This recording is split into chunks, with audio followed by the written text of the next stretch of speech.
Tonight we're going to show you 8 silent ways to kill a man.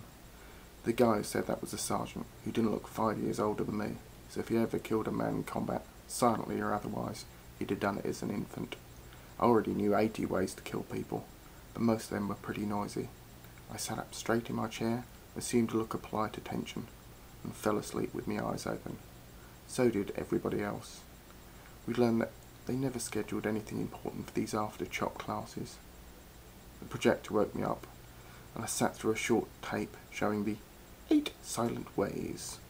Some of the actors must have been brain wipes, since they were actually killed. After the tape, a girl in the front row raised a hand. The sergeant nodded at her, and she rose to parade rest. Not bad looking, but kind of chunky about the neck and shoulders. Everybody gets that way after carrying around a heavy pack for a couple of months. Sir. We had to call Sergeant Sir until graduation. Most of those methods really looked like kind of silly. For instance, like killing a man with a blow to the kidneys from an entrenching tool. I mean, when would you actually have only an entrenching tool and no gun or knife? Why not just bash him over the head with it?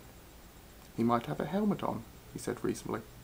Victorians probably don't even have kidneys. He shrugged. Probably they don't. This was 1997, and nobody'd ever seen a Taurian. Hadn't even found any pieces of Taurians bigger than a scorched chromosome.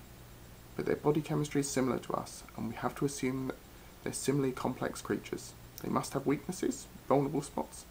You have to find out where they are. That's the most important thing. He stabbed a finger at the screen.